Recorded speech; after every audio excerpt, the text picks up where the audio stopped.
Good morning, dear 6th class, dear students. We are doing the chapter. Just wait.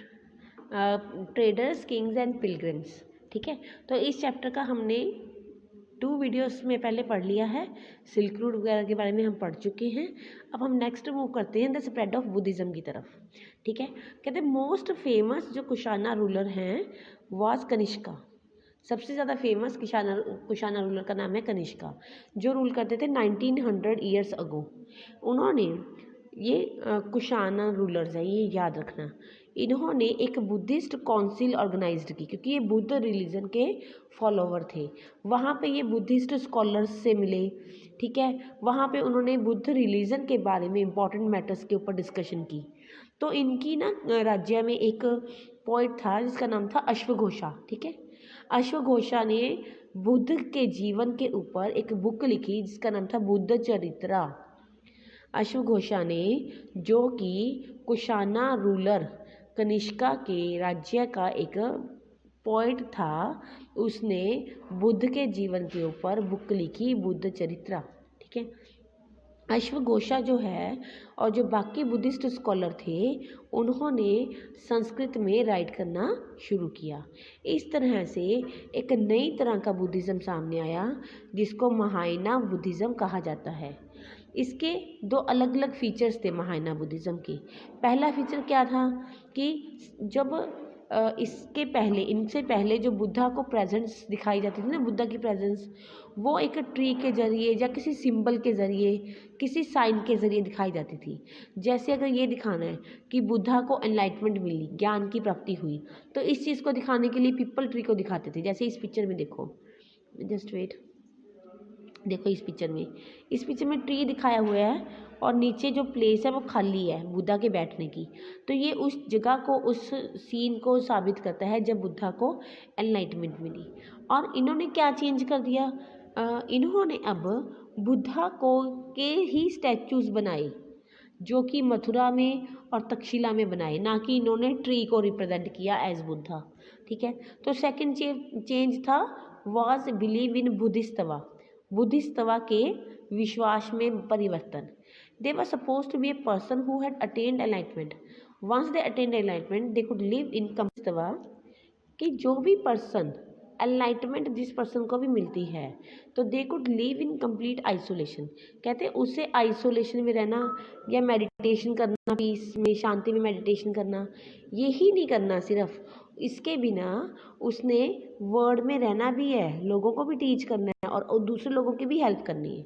तो ये था बुद्धिस्तवा का rule जो इन्होंने फॉलो किया, कि जिन लोगों को एनलाइटमेंट मिल गई उन्होंने सिर्फ पीस में रह के खुद अपने लिए ही मेडिटेशन नहीं करनी, उन्होंने बाकी लोगों को भी सिखाना है।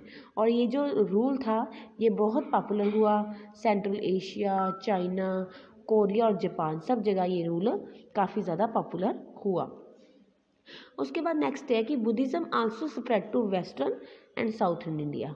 वहाँ पर भी बुद्ध धर्म का बहुत प्रचार हुआ। डजन ऑफ केव्स, बहुत सारी गुफाएं बनाई गई ताकि वहाँ पे मॉन्क्स को रहने के लिए जगह मिले। मॉन्क्स गुफाओं में रहते थे तो उनके रहने के लिए जगह बनाई गई। कुछ केव्स जो थी वो तो किंग और क्वीन ने ऑर्डर देके भी बनाई, कुछ केव्स को मर्चेंट्स ने या फार्मर्स ने बनाया। देवर ऑफन, ये ज़्यादातर ये जो केव्स थी ये वेस्टर्न घाट्स के पास बनाई गई। और roads connecting prosperous port on the coasts with cities in the Deccan run through this passage. और यहाँ पे सड़कें भी होती थी इन गुफाओं के आसपास, क्योंकि कोस्टल एरिया था वेस्टर्न कोस्ट के पास, तो फिर सड़कें बनी होती थी, क्योंकि प्रॉस्परस एरिया था, ट्रेड यहाँ पे होता था, तो ऑब्वियसली सड़कें भी बनी हुई थी। तो यहाँ पे इन गुफाओं के आसपास पूरा प्रॉपर डेवलपमेंट थी। तो जो ट्रेडर्स होते थे probably halted in this caves monasteries during the travel. तो अपने ट्रैवल के दौरान वो लोग यहाँ ठहरते थे, इन बुद्धिस्ट मॉन्क्स वगैरह से मिलते थे। तो इस तरह से बुद्धिज़्म जो था वो श्रीलंका में, म्यांमार, थाईलैंड और साउथ ईस्ट एशिया के अदर पार्ट्स जैसे कि इंडोनेशिया वगैरह, वहाँ पर भी फैल गया। Older form of Buddhism known as Theravada Buddhism was more popular in this areas. इन एरियाज़ में जो पुरानी तरह का बुद्धिज़्म है ना, त्रिदेवा बुद्धिज़्म, वो पॉपुलर था। तो हमने इस सारे में क्या पढ़ा है, देखो सबसे पहले मैंने आपको ये बताया था इसमें कि कुशाना रूलर है कनिष्का, उसका पोइट है अश्वघोषा। अश्वघोषा ने बुक लिखी बुद्ध चरित्रा, संस्कृत में लिखी। फिर उसके बाद इन्होंने महायाना बुद्धिज्म चलाया, जिसमें इन्होंने बुद्ध की एक्चुअल स्टैचूज़ को मतलब कि दिखाया, बनाया, ना कि किसी पीपल के ट्री के तौर पे बुद्ध को रिप्रेजेंट किया। फिर बुद्धिस्तवा की बात की, जिसमें ये कहा जाता है कि एक पर्सन जो एनलाइटमेंट जिसको मिलती है वो आइसोलेशन में ही मेडिटेशन ना करे, बल्कि लोगों को भी सिखाए इसके बारे में। और उसके बाद बुद्ध धर्म का प्रचार हुआ, वेस्टर्न घाट्स में इनके लिए गुफाएं बनाई गई, और वहाँ पे प्रॉस्पेरिटी होने की वजह से, रोड्स वगैरह बनी होने की वजह से जो ट्रेडर्स आते थे वो इन मॉनेस्ट्रीज में रहते थे। उसके बाद अगला टॉपिक है the quest of the pilgrims. कहते as trader journey to distant lands in caravans and ships. कहते जो ट्रेडर्स हैं, व्यापारी हैं, जब वो जर्नी करते थे, कारवाज में होता है एक साथ इकट्ठे चलना, शिप्स में पिलग्रिम्स पे जाने के लिए ऑफन ट्रैवल विद देम, वो ट्रैवल करते थे इनके साथ। पिलग्रिम्स होता क्या है, men and women who undertake journeys to holy places. जब धार्मिक स्थानों की यात्रा की जाती है ना वर्शिप करने के लिए, तो दैट इज़ पिलग्रिम्स। तो best known of these are, तो ऐसी ही एक पिलग्रिम है, चाइनीज़ बुद्धिस्ट स्कॉलर है वो, जिनका नाम है फाजियान उनका नाम है। वो इस सब कॉन्टिनेंट में आए 1600 ईयर्स पहले। और ज़्यूनज़ैंग भी हैं एक, ठीक है, और आईजियांग भी हैं। ज़्यूनज़ैंग 14,000 साल पहले आए थे, और आईजियांग 50 ईयर्स आफ्टर ज़्यूनज़ैंग आए थे। तो दे केम टू प्लेसेस, ये लोग उन जगहों पे गए थे जो बुद्धा से एसोसिएटेड हैं, और उनकी जो वेल फेमस मॉनेस्ट्रीज हैं, ये लोग वहाँ भी गए थे। कौन कौन से स्कॉलर्स की मैंने बात करी है, फाजियान, ज़्यूनज़ैंग और आईजियांग, ठीक है। Each of these pilgrims left an account, तो इन सारे यात्रियों ने अपनी कुछ बातें जो भी इन्होंने देखी अपनी जर्नी की वो राइट की। दे रॉट ऑफ द डेंजर्स, उन्होंने लिखा कि रास्ते में क्या क्या, ट्रैवल के रास्ते में क्या क्या मुश्किलें आती थी। और उन्होंने ये भी लिखा which often took years of the countries and the monasteries that they visited. कहते कई कई साल लग जाते थे उन कंट्रियों में पहुंचने में जहां इनको जाना है, या उन मोनेस्ट्रीज में जाने के लिए जहां इनको विजिट करना है। And they books they carried back with them, और उन बुक्स को वापस लेके आना होता था जो इन्होंने लिखी होती थी। कहने का मतलब है कि इन्होंने अपनी बुक्स में लिखा है कि बहुत डिफ़िकल्टीज़ के साथ ये इन्होंने जर्नी की है। उसके बाद जो ज़्यूनज़ैंग है, उसने एक बुक राइट की है, who took the land route, वो लैंड के ज़रिए वापस आया था चाइना से, ठीक है। Carried back with his statues of Buddha made of gold, silver and sandalwood and over 600 manuscript. वो अपने साथ क्या कुछ वापस लाया था, बुद्धा के गोल्ड, सिल्वर और सैंडलवुड के, चंदन के बने हुए स्टैचूज, और 600 मैन्यूस्क्रिप्ट्स थी। मैन्यूस्क्रिप्ट्स होता है हाथ से लिखी बुक्स, जिसको उसने 20 हॉर्सेस के ऊपर लाद के वो वापस लेके आया। और 50 manuscripts were lost when the boat on which he crossing the Indus, जो इंदस रिवर का वो क्रॉस करा था, उस टाइम उसने 50 मैन्यूस्क्रिप्ट्स तो खो दी थी। ही स्पेंड, उसने अपनी बाकी सारा जीवन उन मैन्यूस्क्रिप्ट्स को संस्कृत से चाइनीज़ लैंग्वेज में ट्रांसलेट करने में बिताया। तो आप समझ सकते हो ना। उसके बाद नेक्स्ट है, ये भी हम पढ़ते हैं नालंदा के बारे में। Nalanda is a very important thing, तो हम इसके बारे में भी पढ़ेंगे। और ऊपर वाली जो स्टोरी है,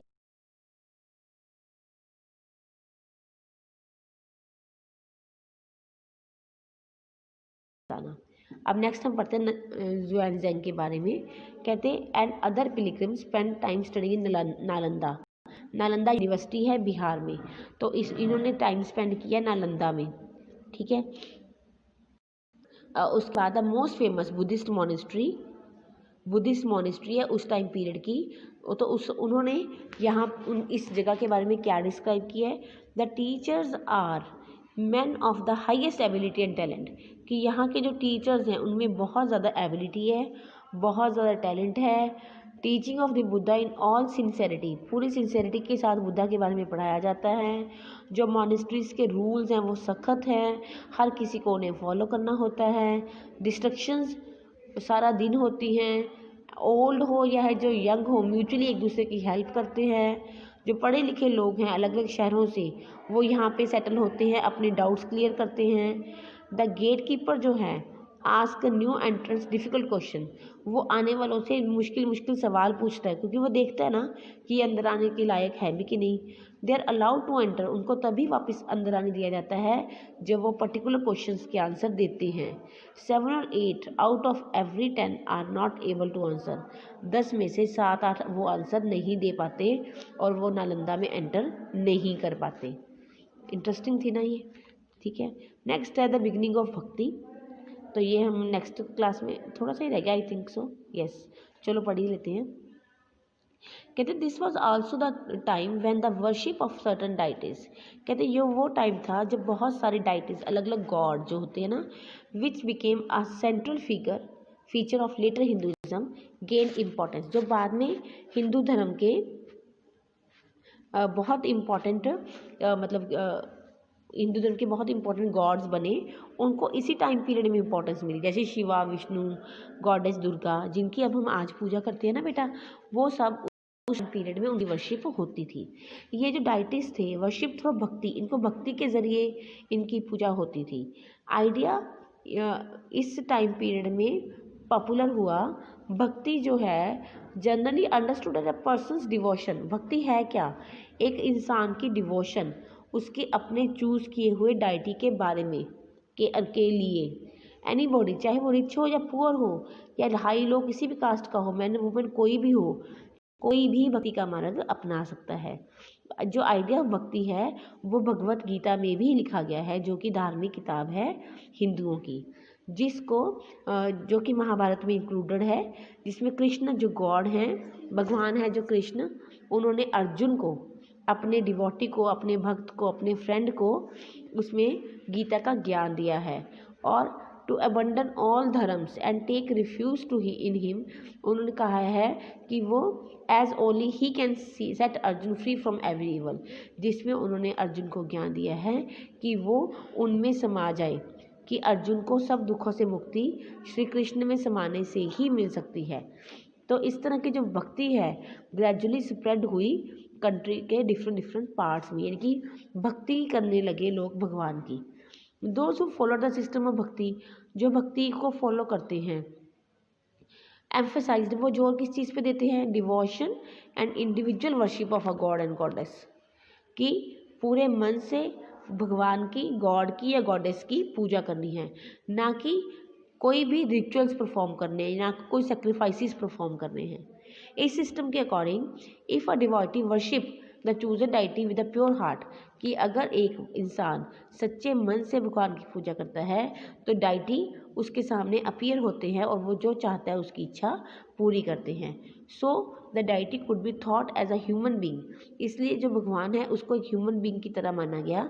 लायन, ट्री और या फिर लायन या ट्री और एनी अदर फॉर्म, कुछ भी हो सकता है भगवान। Once the idea gain acceptance, जब ये आइडिया लोगों ने एक्सेप्ट कर लिया तो आर्टिस्ट्स ने इन भगवानों की अलग अलग इमेजेस बनाई, तस्वीरें बनाई, ठीक है। तो ये जो थोड़ा सा है इसको हम जूम क्लास में डिस्कस करेंगे, पोइम है जो, ठीक है, कुछ खास नहीं है वो। Because the deities were special, these images of the deity were often placed with several homes, लोगों ने अपने घरों में इनकी पिक्चरें लगाई, है ना, that we described as temple, जिसको हम टेम्पल्स में लगाई। तो इसके बारे में नेक्स्ट भी पढ़ेंगे। तो bhakti inspired some of the best expressions, तो भक्ति को दिखाने के लिए आर्ट सामने आया, स्कल्पचर्स बने, पोइट्री लिखी गई, न्यू तरह की बिल्डिंग्स बनी, ठीक है बच्चे। तो this is all about the chapter बेटा। ये chapter is complete from my side, बाकी हम जूम क्लास में देखेंगे। अगर आपको कोई डाउट्स हुए तो thank you, have a nice day.